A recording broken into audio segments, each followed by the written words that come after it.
এই monkey cap জিনিসটা এমন একটা জিনিস ছিল আমার লাইফে যেটাকে দেখলে আমি লিটারালি কাঁদতাম। আর আজ আমি নিজে বাধ্য হচ্ছি মেয়েকে মাঙ্কি ক্যাপটা পরাতে। রিনাদের স্কুলে পৌঁছালে একটা এমন অদ্ভুত ঠান্ডা ফিল করছি আমরা সবাই, যা হাওয়া দিচ্ছে তাতে মনে হচ্ছে মাঙ্কি ক্যাপ ছাড়া বাচ্চাগুলোকে আর কোনো কিছুই ঠান্ডা থেকে রক্ষা করতে পারবে না। স্কুল থেকে বাড়ি এসে দেখলাম যে আমার বন্ধু টিনা এসেছে, তাই টিনা আর আমার দিদির কাছে রেনাকে রেখে আমি চলে এলাম সোজা রুশাসে। আজকে ছিল আমাদের basic to advance makeup course. একদম নতুন ব্যাচ শুরু হয়েছে, মানে হার্ডলি 2 থেকে 3 দিন।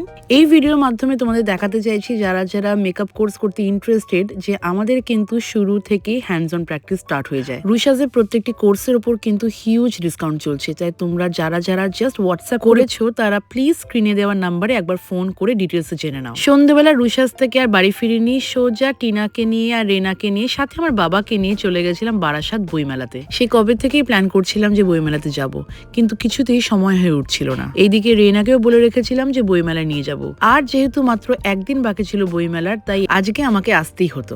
হয়তো কলকাতা বুক ফেয়ারের মতন বিশাল বড় নয়, কিন্তু যেটুকু করেছে সেটুকু খুব সুন্দর করেছে, প্রচন্ড গোছানো। সব থেকে বড় কথা, বেশ ভালো ভালো পাবলিশাররাও স্টল খুলেছে ওখানে দেখলাম। প্রথমে গিয়ে চোখে পড়লো রেনাদের মতন ছোট্ট ছোট্ট বাচ্চাদের জন্য সুন্দর সুন্দর বই গোছানো আছে একটা স্টলে। আমি ট্রাই করি প্রত্যেক মাসে রেনাকে কটা বই কিনে দেওয়ার। প্রত্যেক মাসে না হয়ে উঠলেও যখনই ওকে নিয়ে কোথাও বেরোবো, সেখানে যদি বই কেনার কোনো জায়গা পাই, আমি অবশ্যই ওকে নিয়ে বই কিনি। সব মায়েদের মতনই আমিও চাই যে রেনার যেন বইয়ের প্রতি ভালোবাসা সবসময় থাকে। তারপর রেনার কোকোর জন্য কটা বই কিনলাম, আর সেই বইগুলোর মধ্যে ইসপস ফেবলস, তারপরে আবল তাবল, অনেকগুলো এনসাইক্লোপিডিয়াও দেখেছিলাম। তাদের মধ্যে এই অ্যানিমেল এনসাইক্লোপিডিয়াটা রেনার খুব পছন্দ হয়েছে, সেটাও নিলাম। আমারও অনেকগুলো বই লিস্ট করা ছিল যে কিনবো, কিন্তু সব কটা দেখতে পাইনি, যদিও তার মধ্যে সুধা মূর্তির কটা বই আমি পেয়েছিলাম, সেগুলো নিয়ে নিলাম। টিনাও টিনার পছন্দের রাস্কিন বন্ডের কটা বই কিনলো, আর বাবাও বাবার পছন্দের অনেকগুলো বই কিনলো। এবার যদিও বই মেলা, বাচ্চাদের জন্য খেলনার প্রচুর জিনিস আছে।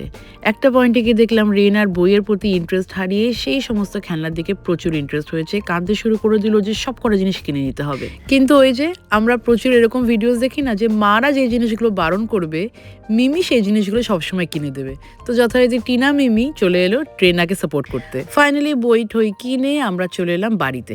এতগুলো বই এক জায়গায় দেখে আমার এত ভালো লাগছিল, মনে হচ্ছিল কোনটা ছেড়ে কোনটা পড়া শুরু করবো আগে থেকে। এইসব দেখতে দেখতে হঠাৎ দেখি রেনা করতে বসেছে মেকআপ। বই মেলাতে ওকে কারণ লিপস্টিক পরিয়ে নিয়ে যায়নি, সেটা নিয়ে বাবুর বেশ রাগ হয়েছে দেখছি আমার উপরে।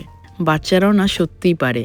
পৌষ সংক্রান্তির জন্য মা বানিয়ে পাঠিয়েছিল এতগুলো পিঠে। আগের বছর আমি পাটিসাপটা বানিয়েছিলাম, কিন্তু এবছর দেখলাম ইচ্ছেই করলো না। আসলে এগুলো মা বানিয়ে বানিয়ে পাঠিয়ে দেয়, তো তাই আর মনেই হয় না কিছু।